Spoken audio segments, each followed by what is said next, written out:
بسم اللہ الرحمن الرحیم۔ السلام علیکم ورحمۃ اللہ وبرکاتہ۔ واصف علی واصف رحمۃ اللہ علیہ ایک عظیم دانشور، ہم سے بچھڑے ہوئے کئی سال ہو گئے۔ ان کی کتابیں مارکیٹ میں موجود ہیں گفتگو کے نام سے۔ ایک کتاب میں ایک سوال کا حوالہ لکھا، کسی نے ان سے سوال کیا۔ بعض لوگ کہتے ہیں، یعنی انسان کو کوئی ملتا ہے وہ کہتا ہے ہمارے لیے دعا کریں، تو اس کے بارے میں آپ کیا کہتے ہیں کہ دعا کرنی چاہیے نہیں کرنی چاہیے، کیوں کہتے ہیں؟ مسکرا کے جواب دیتے ہیں، بڑا دلچسپ جواب ہے۔ وہ کہتے ہیں کہ آپ پہلے، دعا تو بعد کی بات ہے، پہلے یہ سوچیں کہیں آپ نے اپنے آپ کو ایسا پوز تو نہیں کیا کہ لوگ سمجھیں کہ آپ کی دعائیں قبول ہوتی ہیں۔ اس کے ساتھ انہوں نے ایک واقعہ اٹیچ کیا۔ وہ کہتے ہیں کہ ایک اللہ والا تھا، واقعتاً اللہ والا تھا، ہمہ وقت اللہ کی عبادت اور ریاضت میں رہتا۔ ان کا ایک جوان مرید تھا، اس مرید نے شادی کی، اللہ تعالیٰ کی ذات نے اچھی شکل و صورت والی بیوی عطا کی۔ تھا وہ تاجر، اس نے کہیں سفر پہ جانا تھا، چند مہینوں کے سفر پہ جانا تھا۔ وہ سوچ رہا تھا کہ میں یہ بیوی ہے، عقل شکل والی بھی ہے، اس کو اکیلا چھوڑ نہیں سکتا گھر میں، تو کہاں چھوڑوں جہاں یہ بحفاظت رہے اور اس کی عزت بھی محفوظ رہے۔ اس نے سوچتا رہا، بالآخر اس کا ذہن اپنے پیر کی طرف گیا، مرشد کی طرف گیا۔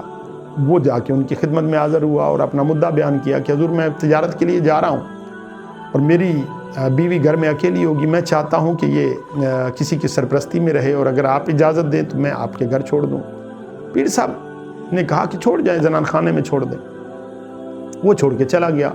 دن گزرتے گئے، اللہ کا کرنا ایک دن ایسا ہوا کہ گھر والے گھر نہیں تھے، آمنا سامنا ہوا اور پیر صاحب سے گناہ سرزد ہو۔ جب گناہ سرزد ہوا تو جب شیطان وارد ہوتا ہے تو بندے کو سمجھ نہیں آتی، مگر جب ہو چکتا ہے تو اس کے بعد پچھتاوا ہوتا ہے۔ وہی پچھتاوا پیر صاحب کو ہوا۔ انہوں نے لوگوں سے ملنا جلنا چھوڑ دیا، شدید پریشانی کے عالم میں ہم وقت روتے رہتے اور اللہ رب العزت سے یہ دعا کرتے کہ مولا تو جانتا ہے میں زندگی بڑے اہتمام کے ساتھ اور قدم پھونک پھونک کر رکھ کر گزار رہا ہوں، ایسے میں مجھ سے کون سا ایسا گناہ سرزد ہوا کہ جس کی وجہ سے میں اتنے بڑے بدکاری کے عذاب میں مبتلا ہو گیا۔ مدتوں وہ روتا رہا، بالآخر رب کو رحم آیا۔ ایک رات سویا تو اسے ایک اشارہ ہوا کہ فلاں ہزاروں میل دور ایک شخص ہے، وہ تیرے اس مسئلے کا حل بتا سکتا ہے۔ زیادہ راہ ساتھ لیا، سفر پہ نکل پڑے۔ پرانے زمانے کی بات تھی، فصلوں میں اور کھیتوں میں اور مختلف جگہوں سے، جنگلوں سے ہوتے ہوئے کئی مہینوں کے بعد جب وہاں پہنچے، دن کا وقت تھا، رمضان المبارک کا مہینہ شروع ہو چکا تھا۔ وہ کسی جگہ پہ بیٹھے تھے، پتہ پوچھتے پوچھتے وہاں گئے تو وہاں ایک عجیب منظر انہوں نے دیکھا۔ دن کا وقت تھا، دوپہر کا وقت، ایک بے ریش لڑکا انہوں نے اپنے بالکل قریب بٹھایا ہوا تھا، مٹھائی کا ڈبہ پاس پڑا تھا اور وہ اس کو مٹھائی کھلا رہے تھے۔ انہیں شدید غصہ آیا اور شرمندگی بھی ہوئی کہ میں اتنا لمبا سفر طے کر کے آیا، اور جس بندے کے پاس آیا اسے اتنا بھی حیا نہیں کہ رمضان المبارک کا ادب کر لے۔ مایوسی کے عالم میں واپس پلٹنا ہی چاہتا تھا کہ اس بابا جی نے، ان بزرگوں نے اسے آواز دی، مسافر کون ہو، کدھر جا رہے ہو، بات سن لو۔ واپس آئے، انہوں نے کہا کون ہو؟ وہ آ کے واپس جا رہے ہیں۔ انہوں نے کہا آیا تو میں آپ کی طرف تھا، مگر آپ کو دیکھ کر مجھے بڑی مایوسی ہوئی۔ کیوں مایوسی کیوں ہوئی؟ اس نے کہا کہ میں جواب بعد میں دوں گا، پہلے آپ میرے ایک سوال کا جواب دیں۔ انہوں نے کہا کیا؟ وہ بابا جی پوچھتے ہیں بتائیں سوال کیا ہے؟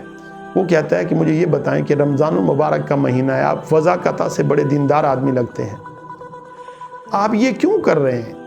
یعنی بچے کو رمضان المبارک کے مہینے میں آپ مٹھائیاں کھلا رہے ہیں، یہ کیوں کر رہے ہیں؟ تو وہ مسکرا کے کہتے ہیں بیٹا میں یہ اس لیے کر رہا ہوں تاکہ مجھے نیک سمجھ کر میرے پاس اپنی بیوی نہ چھوڑ جائے، یعنی کوئی مجھے نیک سمجھ کر میرے پاس اپنی بیوی نہ چھوڑ جائے۔ جو ہی یہ جملہ کہا، پیر صاحب کو ساری کہانی سمجھ آ گئی۔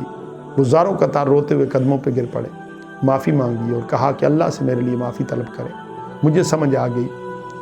ساری بات کا لب لباب اور نتیجہ یہ ہے کہ اس پیر صاحب نے، اللہ والے نے، اپنے آپ کو دنیا کے سامنے ایسا بنا کے پیش کیا ہوا تھا کہ لوگ سمجھتے تھے کہ عزتیں بھی محفوظ رہیں گی، ان کی دعائیں بھی قبول ہوتی ہیں اور یہ اچھے لوگ ہیں۔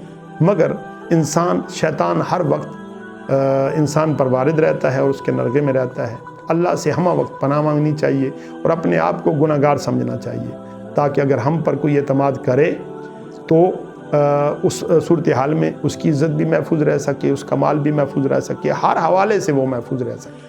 اللہ کی ذات ہمیں عمل کی توفیق عطا کرے۔ آج کی ویڈیو میں بس اتنا ہی، آئندہ ویڈیو تک کے لیے اللہ حافظ۔